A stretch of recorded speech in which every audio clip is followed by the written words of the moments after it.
trend. We'll see if they can continue it here against Team ROCCAT. First ban on the board is going to be the Nidalee. Take away. So taking it away from Jankos, we saw Unicorns of Love yesterday first pick it, and also make sure Jankos couldn't get his hands on what we now consider the best early game jungler, at least in terms of the current meta. He is undefeated on it, so I think that makes a lot of sense. Yeah. Also, Jarvan off the board and the Zed ban. It's funny actually because teams normally ban Zed against Rio, but now it's H2K banning it against Nuke Dog, so we want to try and still get him away from these assassins. It also opens up a bit for a LeBlanc pick if Kassadin gets banned, and then H2K can go for that one if they want to get some lane dominance again against Nuke Dog, who has been fairly weak, honestly, and you have been able to get some kills and pressure him in the lane. Junglers and mid laners so far exclusively, but you can see the coaches there, Ducky and Prawley, talking it out as the ban ticks down. Looks like they do take the LeBlanc away from Nuke Duck. He hadn't had a win on that yet. So that shows to me H2K has a very specific first pick in mind, and they don't want ROCCAT to take the LeBlanc as the first rotation, because they could have banned Kassadin and then there was no counters left because Zed was already gone from the side of H2K. So I think that's why they ban it and just play it safe. And now obviously for them, if they want like a Rek'Sai in the jungle, it would be open, but Gnar, the big deal in the top lane, could be the go-to pick. Lissandra as well. I mean, there's two good top laners here for Odoamne. Yeah, and the mid pool's been significantly depleted here with that cast-in ban away, so H2K definitely taking their time about this last one, but I am curious to see what they do pick up. There is the Rek'Sai possibility, as you mentioned. Gnar's still up.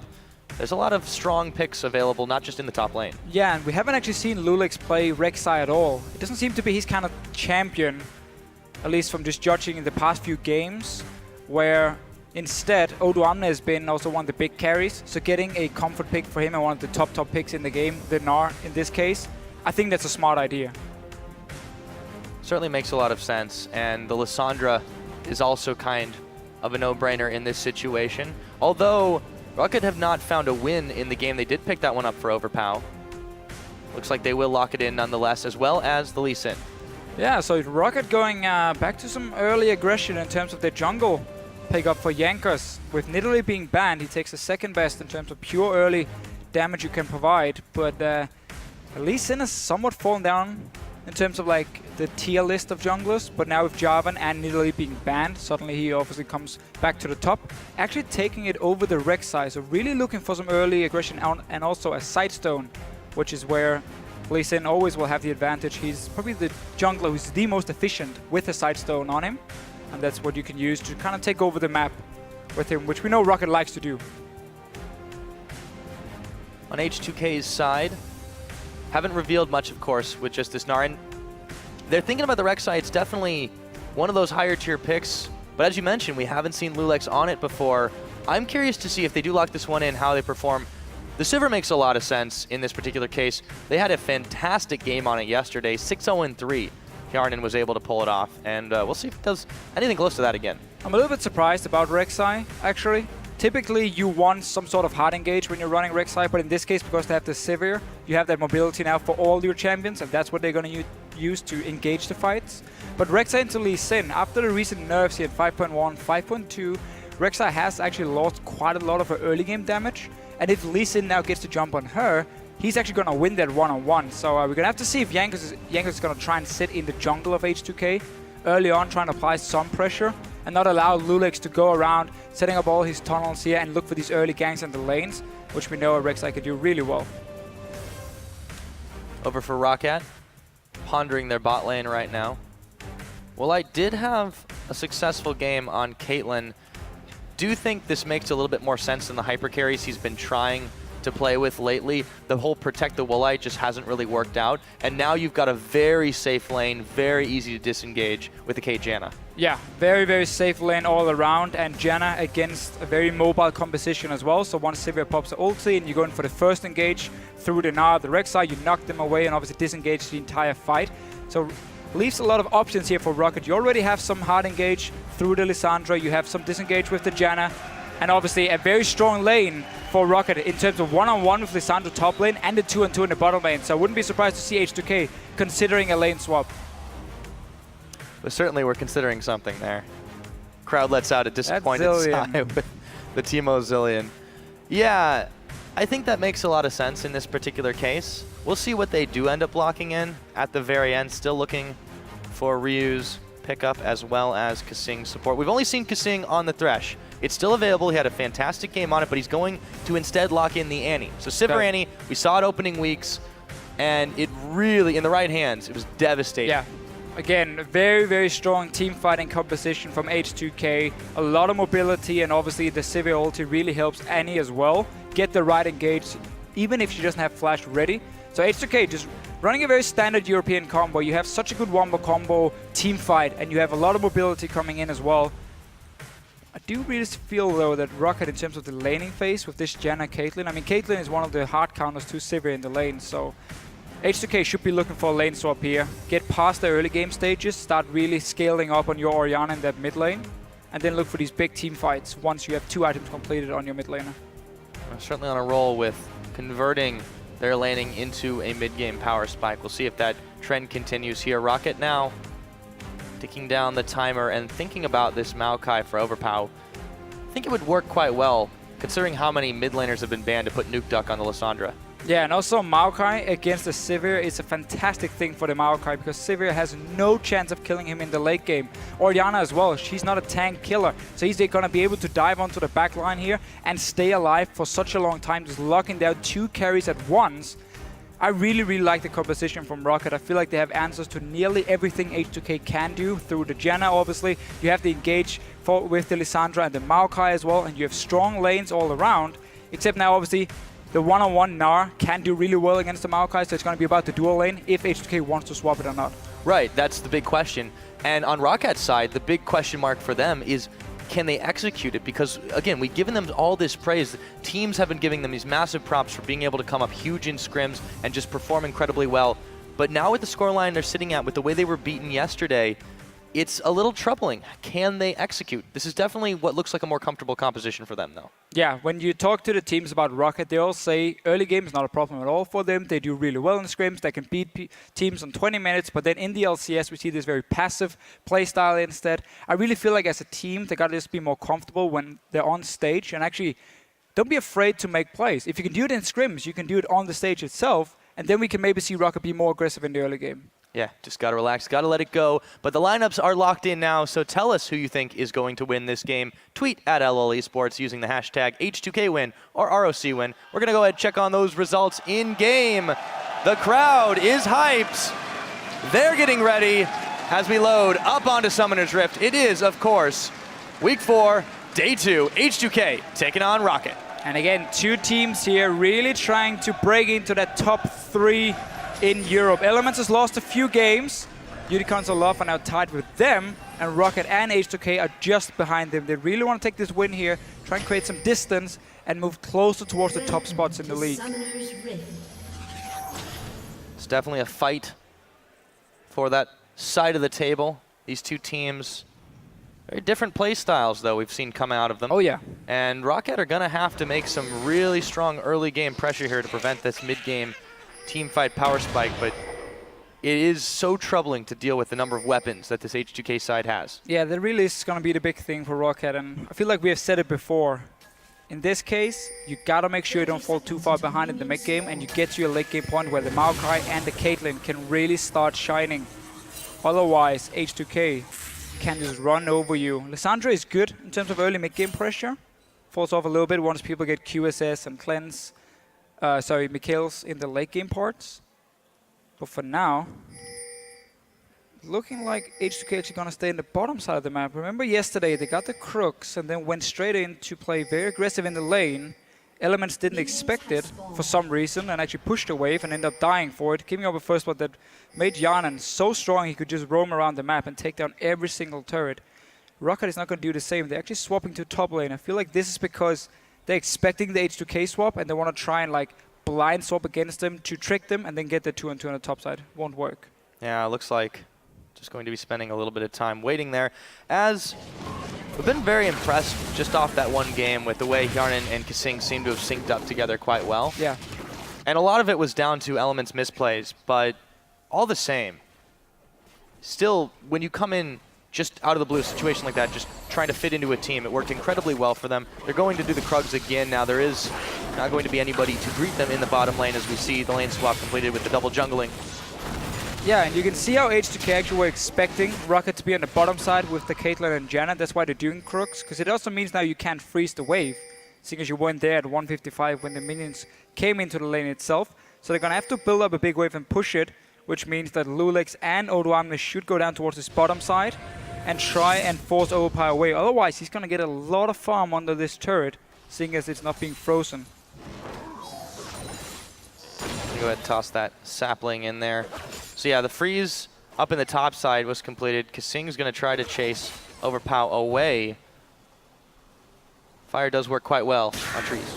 It does, even if you're a little child. But Overpow needs to be careful he doesn't push away too much himself with the sapling. But we do see Lulex and Odoamne now moving slowly, doing a full clear of the jungle before they go down. And a lot of damage to Overpower. And actually, let's see how much he pushed that lane beforehand. It is still going to go towards him. Just one extra minion for H2K, so not exactly enough at this point to really make a massive freeze. Kasing is getting bloodthirsty to start this one off. Now, Lulex and Odoamne, they're moving in position, and we're going to see Jankos and Overpow here. They know where they're at. Tempest. Yep, popping the ward down. That was what's needed. Overpow and Jankos smelled something's up, but they're going to have a rough time for a little bit. Yeah, and right now, because ROCCAT has two guys in the bottom lane and H2K did a full jungle clear, so Overpower is getting very close to level 3 and you can't really go and dive him anymore.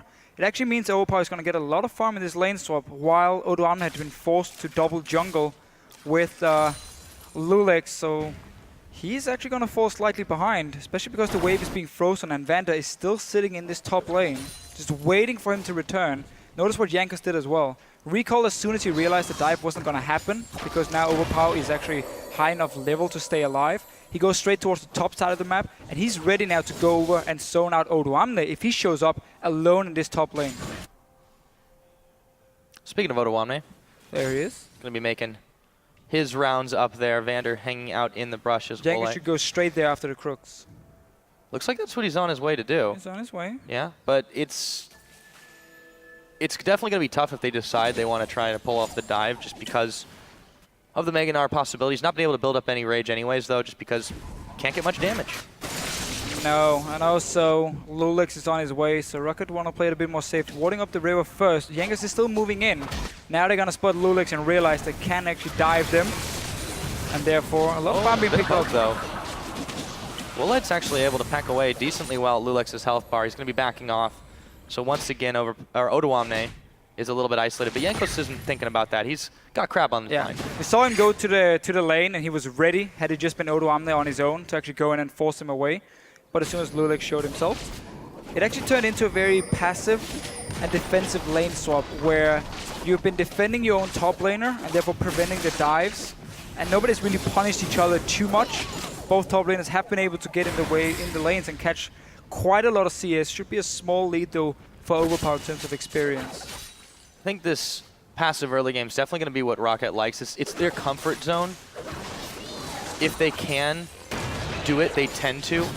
And they do have pretty decent scaling into the later edges of the game outside of Jankos. Yeah, the problem is, however, when you do a passive lane swap and you have Caitlyn, you're going to get to a mid-game point where you were never able to use your lane bully, which is one of your strongest points, because again, you're sitting there and it takes a long time to take down the turret.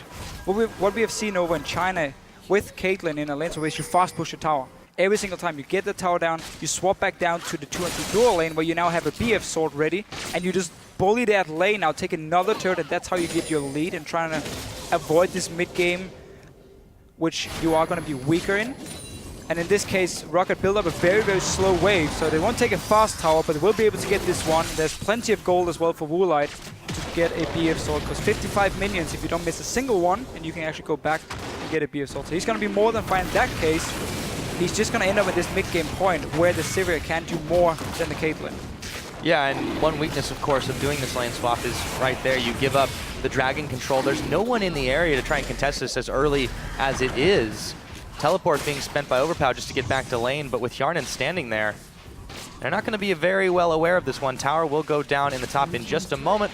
There it goes. Yeah. And this is going to be, however, an H2K Dragon. And notice how ROCCAT made sure the tower killed every single minion before they took it down. So now the two waves actually face each other and they're equal.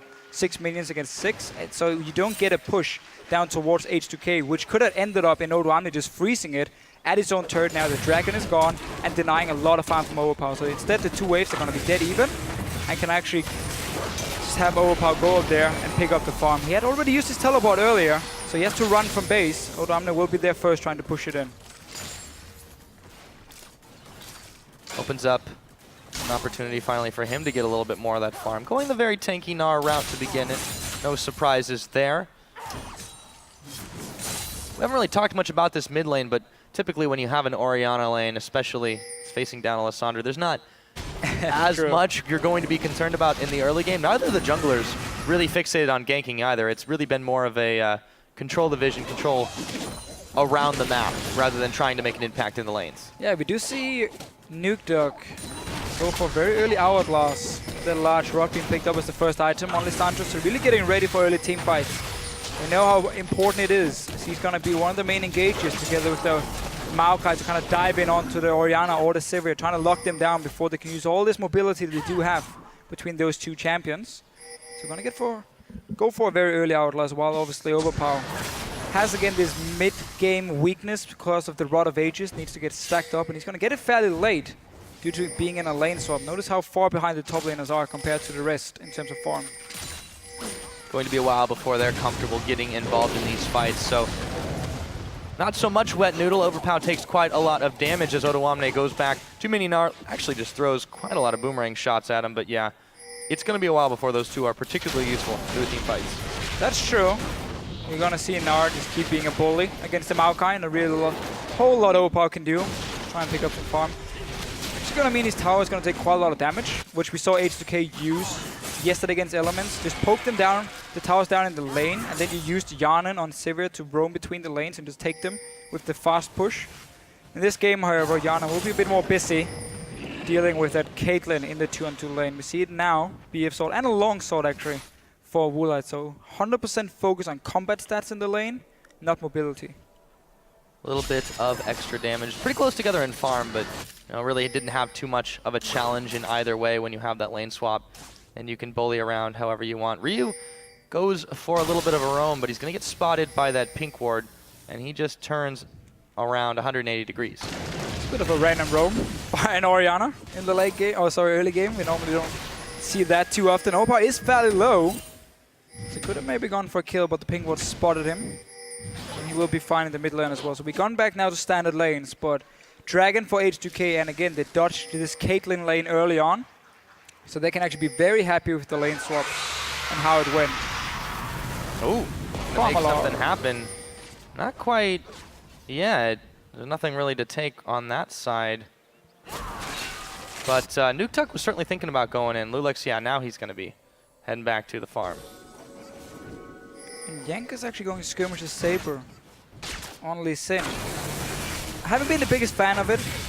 We've seen a lot of junglers go for it and not really use it at all. You give up a lot of early pressure by not having the Stalker's Blade, or like map pressure in terms of not having the Trailblazer, where obviously you can use your smite on the Raptor camp, which is what you want to do, and you just clear a ward and you can farm a bit easier and always be fairly healthy. With the skirmishes, you kind of again have to save that smite for your gank itself, and it just doesn't offer a whole lot before we go late game, and those 20% damage reduction debuffs you can put onto AD carry, or maybe the Orianna can be useful for you. Yeah, I'm curious to see where Yankos ends up utilizing this. He did sell it, sell the Ranger's Trailblazer to pick that skirmishers up, and Lulex just completing his tunnel system here as he heads over to the Raptor camp. Meanwhile, in the top lane, Overpower's going to be backing away. Decent farm advantage for Odoamne, but he's got no tower still to fall back to. No, and again, Overpower just falling further and further behind after they got into this one-on-one. No Rod of Ages yet. The standard time is around 13 minutes. And he's just got a Catalyst. Yeah, that's going to be delayed quite a lot. His goal at the moment is only on 75, so he just spent everything he had. That's going to take a while for him to get stacked up, and we even see Nukeduck actually not going for Outlast first, just had enough gold for that large rod, so one of the early power spike, and then just going Morel Normicon. as actually the first fully completed item for him. Jankos was trying to apply the Jurassic Park strategy there, where you can't see it if there's no movement. In this game again, or this early game, is really why we don't see too many junglers still use Lee Sin. Especially if you look at the likes of NA, where Vi was played a lot suddenly. Jankos hasn't been able to make any plays early on. We had the lane swap, obviously, and he hasn't been able to pull off any ganks. This might be the first one, though. They're certainly going to try for it. Ryu, though, yeah, he's got some backup. It won't be. But this is where, again, in terms of pure team fighting, Rek'Sai is going to be a lot better than a Lee Sin. So Jankos is going to be more about peeling in these late game team fights. And obviously, again, just trying to tank up as much damage as possible. But that's going to be about it for him. And it's weird that he's picked up the skirmishers in that particular case. You'd think the chilling smite would have helped to peel off just a little bit the slowing effect. It's not going to be able to be applied this time around. Lulex clears out that ward. 7 seconds on the Dragon now. Now the team is really keen to set up too quickly for it. Scuttle Crab control for ROCCAT. Crowd is loving those ward kills. Want people to kill something in this game. A lot more passive from H2K after they weren't able to just win the laning phase like they did yesterday, and we know ROCCAT likes to play this style. So no real surprise for them. Notice how also Odoamne, he's ready for this dragon fight. He just got Warmogs as his very first item, so quite a tanky spike for him. Megana is down, however, so they want that back up, and a lot of wards being killed. The name of the game is Vision Denial right now. A lot of pinks being spended out to make sure that can happen. We'll light Vander and try to push in on the bottom side. Vander's actually backing away. Overpow has really had some trouble fighting for this farm. Odoamne still chasing him, pushing him back every chance, just chipping away at the bark on the tree. It's kind of fun how little action we have seen. None of the supports have been roaming in the lane swap. They both stayed in their lane, just to try and deny a little bit from the enemy top laner. Normally Annie is fantastic at roaming early on. Even Janna can actually do it.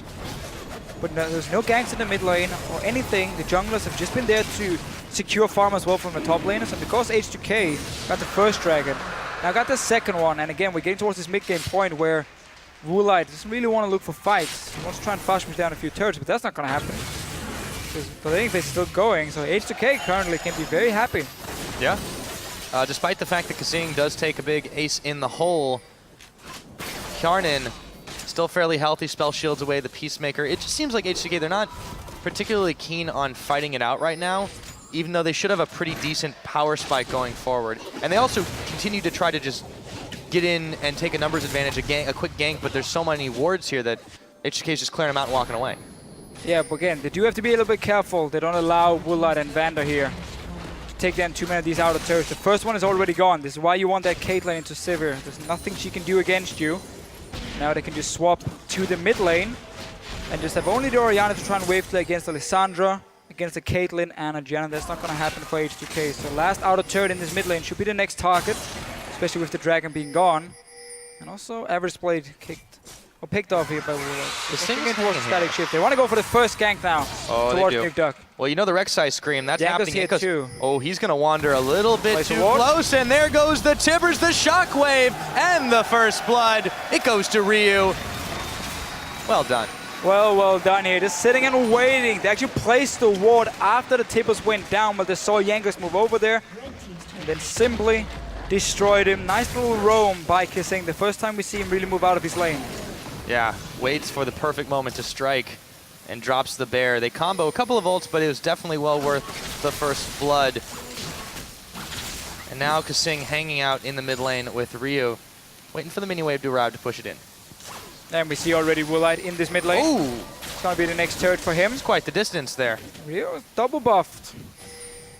Already got Athene's completed for him, and Odoamne actually took the top lane turret, so tower starting to fall, should open up the map a bit, and for potential fights. Yeah, they seem to be a bit energized by this one, but maybe they've overstepped their bounds, or maybe Overpow is the one getting pushed in. Still not quite tanky enough, and they're keying off on him despite the Vander ult. Now they're going to turn attention to the Janna. Lulex, they have the damage, and they manage to pick up a support 2-0 on the kill score. And H2K have started to flex their muscles. I'm really not sure why ROCCAT are looking for a fight there onto Odoamne. He's very tanky already. Nuke Duck was in the bottom lane as well. Not going in on that claw. Poking away, but this turret now is going to take a hell of a beating. May not last too long. Woolite has just got to get the hell out of dodge. He's not going to even try to defend it. Picks off. Now they're waiting in the brush here, ROCCAT, to maybe try. No, they're not going to go for it. I feel like they've been a little cowed by this aggression that H2K has started to demonstrate. And look at all the gold here for H2K after getting top lane tower, mid lane tower, 2 kills as well. Everyone above 1,000 gold in the bank. Back to spend it, and now again, keep pressuring your advantage. Bottom lane turret is the last outer one. That could be your next goal. Or you can just ignore that and start pushing straight up towards the mid lane, take control of the jungle of ROCCAT, the top side. Dragons have gone to you already, and it's not going to spawn for a few minutes. Get in that jungle here again, force ROCCAT to lose a lot of farm. And if they want to fight you, you're happy to simply say, let's go. Let's go indeed. And Let's go with that Vander ward. goes on. Bit of a scouting mission, finds his ward. 30 gold for his trouble. They're going to grab a crab as well. But while Lulex has been instrumental in a few moves we've had around this map, Jankos, he really hasn't.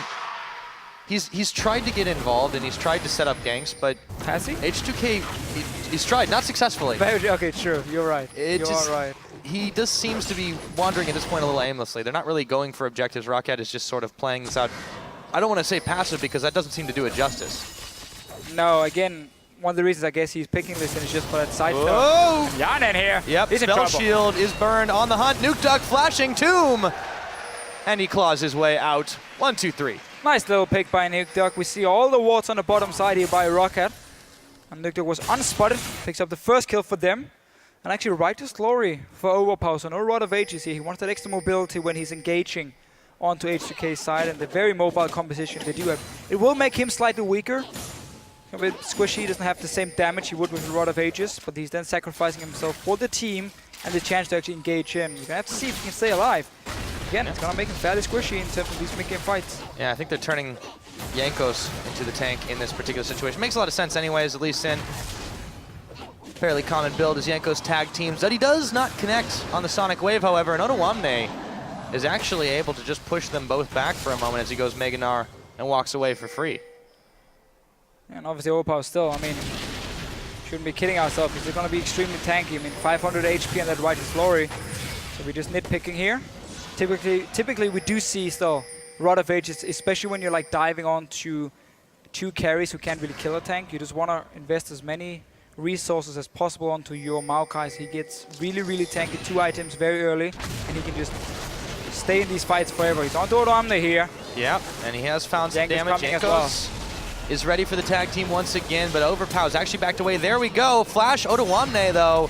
He might be backed into a bit of a corner here. They've got the damage. Overpow just keeps on moving and moving back with the Meganar timing. Ottawamne, can he get away? Dodging the Q again. Again, remember, this Righteous Glory here is making you weaker in these small fights. You have no AP at all, so no damage coming from Overpow. Ends up dying. And this is horrible 1v2, timing. and at the same time here, rest of H2K said, fine, Jankos on the top side. We're just going to take this bottom lane turret, the last outer turret left in the game. We will take that for free. Simple for them. You get kills, you get towers, you get dragon. I mean, just notice again here, Overpower onto Ottawamne. He has barely any damage to him. There's a Hex Drink already, and the Warmog's the first item from Ottawamne. And Jankos joining in. Really not had a good day on this Lee Sin. Just notice, Meganar gets popped. Hex Drink, a shield, everything. And there's the extra HP and the kill. That's all Smack. he needed. And yeah, Jankos Look brutal, not man. been able to Into connect the on wall. the fuse. It's just so frustrating in that situation. Now another dragon picked up by H2K after all of that as well. Everything's going right for them at this point. Yeah, finally, once we hit the mid-game point, really start to pick up the pace. Get kills. We saw Sing roaming. All the outer turrets are gone for ROCCAT's side. And there's really no reason to stop from H2K. Just keep looking for these fights. You have a lot of engage options because of the Sivir with the Annie lined up. Ottawamne looking for another fight against Overpower. Ooh, Gnar backwards, and he goes mini Gnar actually. Even though the Vengeful Maelstrom is on, he's really making Overpower regretting really trying to take the one-on-one here. It's a very, very slow fight. Flash. Slow. He's not going to be enough, though. Twisted advance back on in, but Ottawamne should have enough damage to polish him off. And Ottawamne here again, really just looking for every single one-on-one fight. Overpower can't do anything but try and run away. Nuke now setting up for pick, but this is one of the big things about Rek'Sai. You can run around the enemy jungle, and you see it again, the Tempest here, the small circles under ROCCAT. So despite not having a ward on them, he knows they're trying to set up for a pick, and he just backs away and stays alive. Now they are 5 members in this bottom side, starting to push through the tower pretty quickly. There's not a lot of reaction. The Janna shield is hardly going to be enough. The tornado does come out, but the turret is just about done, and that is going to be it. They drop the timbers on Nuke Duck, and he's gone before Vander can even heal him, who has to flash himself. Chilling Smite, they're chasing Woolite away, and he can't even get back to the base gate. There we go. Jankos is going to get the safeguard. Lulex pushed back, but now they're onto the inhibitor turret. The switch has been flipped, and H2K have gone up to 11. They find Overpow, a little bit more damage there, and they're able to take him down. ROCCAT are just getting so shut down. Inhibitor 1. It looked like it wasn't going to be a 23-minute one, but it is, Deficio. It is indeed. H2K looking very, very good. And just to correct myself from before, it's of course not the Tempest, it's the Tremor from the Rek'Sai. Tremors indeed. Tremors indeed. So let's see the fight again. It's on to Nuke Duck. He actually used the claw, so he has no escape tools now except for maybe flashing away. But that's a nice engage by Kessing. Just a new guy on the team. Flashing in, making the plays, not staying back, not playing passive. It was the same yesterday against Elements. Kessing has really done a good job in his first few games for H2K, and obviously just pushing in. Ryu as well, feeling very confident with his Hourglass, and no damage at all for H2K at this point. Caitlyn is weak, Maokai is weak, inhibitors are gone. That's really all you can say for that one. H2K have really been turning up the heat, although ROCCAT is trying to find an answer in this mid lane. They've got a minion wave at their back, but Ryu and Kissing are both here. And now the Rek'Sai scream makes you wonder if you've cleared all the tunnels out of your jungle. Never fear, you have, but Lulex is still in hot pursuit of the crab, though. Got seafood on his mind. Gotta get that. 80 gold. Actually 84 gold for him this time around. And notice again about how Odoamne and Lulex, with all this gold they've been able to pick up, especially Odoamne with these one-on-one kills and even 1 versus 2 kills. He's so tanky. Even going for more than Mortis. He's feeling that confident. There's not enough damage on ROCCAT side to take him down. Woolite is BT and even a Last Whisper almost at this point away from being able to do anything in his team fights. And he's not going to hit that point because H2K, they keep playing aggressive. They take the Baron as well now. ROCCAT way too slow to react. Yeah, they come in just a little bit too late. Overpow is going to get knocked against the wall and taken down. Ryu adding another to his kill score. Woolite just backing away with the net, but the house lands on his head, and that's going to give you a bit of a headache. And just keep pushing up. You'll notice their super minions in the bot lane. H2K, no reason to stop now. Get another turret. Not anything ROCCAT has been able to do to hold this team back. The turret starts to fall pretty low. Nuke Duck does not take the glacial path in. Seems like a suicide mission is this point. They grab another. The super minions now pushing on the Nexus turret. ROCCAT are not responding to this. They're still trying to man the front while they're being flanked by the minions. Yeah, and again, H2K just taking every single outer turret. They know ROCCAT can't do anything to defend it. There's only 3 guys here now. That's not going to help you. Kissing looking for another engage. Yeah, if they can get it. The super minions, or the Baron minions, I should say, are really knocking down the front here. Jankos does manage to scare the rest of H2K off, but it seems to just be a temporary reprieve. With another dragon coming up in 45 seconds. There's still super minions on this bottom side. They're dragging ROCCAT everywhere. They are back to base. Shop, go straight to the dragon, get the 4th one of the game, even very early because of that lane swap where they got the first dragon. This is gonna be such a hard game for ROCCAT to win now. Yeah, the Again, climb back thank you, Captain Obvious, but it's gonna be difficult. I know it's gonna be. It's nearly impossible at this point because you gotta hold off till now 40 minutes at least, and you have that potential 5th dragon coming before that. You have obviously H2K not just sitting back and waiting. I like what ROCCAT is actually doing now, trying to look for a pick, trying to surprise someone in the bush where you don't expect it. Lulex is going to face check it. Yeah, he's actually going to go down in just a moment. There he goes. They spend quite a lot on him. ROCCAT does manage to come up with that play and jungler off the table with the live dragon. And notice how ROCCAT didn't actually move while they were standing in the bush, so the Tremor from Lulex didn't manage to spot them, because obviously you have to move around before you can see it. So just stood there, waited, and actually got a dragon for it. That was the best play possible for ROCCAT right here. Set up a trap, get the dragon, delay that 5th one, but now you kind of go back and you got to defend your base. Yeah, and they're going to lose this inner turret as well. There's really not much they could have done in that situation anyways. So best play possible, but they've still sunk themselves into this situation. This inhibitor turret's starting to get chunked down pretty low too. Yanko's overpowered. They can't really frontline this team at all. Actually, the tower, it's just barely going to go. The shockwave didn't go anywhere, Ryu. The Tibbers is down though. Kasing is as well. They find overpower as Vander spends the Monsoon Flash as well away from the rest of the team. But this inhibitor is going to be forfeit. There was only 4 players from H2K here. Of course, no ulti for Nukeduck in that fight here. And while the shockwave missed, it just shows how far ahead H2K are. You can miss your shockwave, you're going to be 4 guys, and yet you win the fight and you destroy the enemy base. They're so far ahead, they don't need to rely on this Wombo combo that they've got, and that's still in the back pocket, even in the worst of situations. Last inhibitor taken down. ROCCAT are scrambling inside their base. Actually, the other one just comes back up, but they don't really need it anyways. Woolite, he's going to be smited down. Lulex kicked away. Nexus Tower 1 is going to fall. Here comes Jankos to try and save the day, but I don't think he's going to make the super play. Inhibitor already, they're working it down again, and that is another 3 taken off the board. Overpow trying to be the hero himself. He's going to twist it advance. Lulex has to flash away from this one. Ryu Otoamne all very low. Woolite is going to pick up Yarn, and maybe they can find a turnaround here, but their base is in shambles. They need the shutdown. They need to keep finding kills, but it's still only a 2-for-1. Only a 2-for-1. Might not be over yet. Notice Kasing on the minimap. Being pinged away now. Playing this mobility Annie, you see distortion boots, and obviously a distortion enchant, and obviously talisman being picked up for him.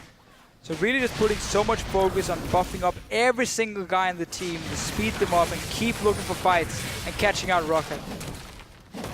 H2K have had their momentum somewhat arrested here, but only after they've been able to take all those inhibitors. You know, for a moment, Deficio, it looked like we could be in for a pretty long game. But the way that H2K are playing this one, they're eyeballing what they were able to do yesterday in that 30 or so minute. Yeah, H2K were really just waiting for their mid-game to get 1 item completed on every single character and then simply start roaming with Kasing, take down these turrets here. And ROCCAT were not ready at all. They got caught out. They took a teamfight as well in the jungle. That cost them another tower in the mid lane. And suddenly H2K were just so far ahead. And we talked about how they have so much mobility and such a strong mid-game. So just like the Gnar, the Rek'Sai, and the Sivir together. And they really used it well to push down ROCCAT, and this is exactly what happened yesterday for ROCCAT against Unicorns of Love. They fall behind, and they simply have no response once we get to the mid-game points. I'm glad you mentioned the mobility because it's really been hurting ROCCAT. And this time around, in the last couple games in general, I think we've definitely seen some evolution from this squad. Otoamne has been really well together with the team, and now Nukeduck is trying to make the play on him. He's going to go down. They're still going to find Kasing. Finally, they invest so heavily into picking off the Annie. They lose Nukeduck, they lose Overpow. I can't even speak how fast these kills are going. Goodbye, Jankos. Woolite running back to Fountain, staying alive just barely as he's trying to get those fantasy points, but the Nexus is already done. 30 minutes, 16 seconds, and H2K stack another win on the board. 2-0 now for H2K. They start out week 1, lose both games. Next week 2-0, then they lose both games again, and now 2-0 in week 4.